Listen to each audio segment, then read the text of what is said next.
एक गांव में दो मित्र नकुल और सोहन रहते थे। नकुल बहुत धार्मिक था और भगवान को बहुत मानता था, जबकि सोहन बहुत मेहनती थी। एक बार दोनों ने मिलकर 1 बीघा जमीन खरीदी, जिससे वह बहुत फसल उगाकर अपना घर बनाना चाहते थे। सोहन तो खेत में बहुत मेहनत करता, लेकिन नकुल कुछ काम नहीं करता, बल्कि मंदिर में जाकर भगवान से अच्छी फसल के लिए प्रार्थना करता था। इसी तरह समय बीतता गया।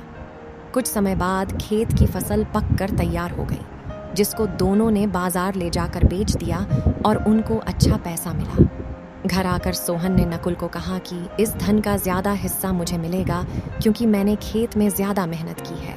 ये बात सुनकर नकुल बोला, नहीं धन का, तुमसे ज्यादा हिस्सा मुझे मिलना चाहिए, क्योंकि मैंने भगवान से इसकी प्रार्थना की, तभी हमको अच्छी फसल हुई। भगवान के बिना कुछ संभव नहीं है।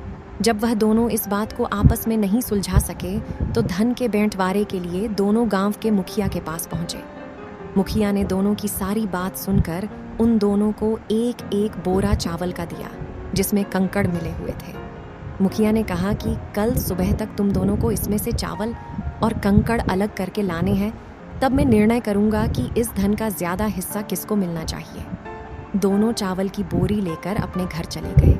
सोहन ने रात भर जागकर चावल और कंकड़ को अलग किया, लेकिन नकुल चावल की बोरी को लेकर मंदिर में गया और भगवान से चावल में से कंकड़ अलग करने की प्रार्थना की। अगले दिन सुबह सोहन जितने चावल और कंकड़ अलग कर सका, उसको ले जाकर मुखिया के पास गया, जिसे देखकर मुखिया खुश हुआ। नकुल वैसी की वैसी बोरी को ले जाकर मुखिया के पास गया। मुखिया ने नकुल को कहा कि दिखाओ तुमने कितने चावल साफ किए हैं। नकुल ने कहा कि मुझे भगवान पर पूरा भरोसा है कि सारे चावल साफ हो गए होंगे। जब बोरी को खोला गया तो चावल और कंकड़ वैसे के वैसे ही थे। जमींदार ने नकुल को कहा कि भगवान भी तभी सहायता करते हैं जब तुम मेहनत करते हो। जमींदार ने धन का ज्यादा हिस्सा सोहन को दिया।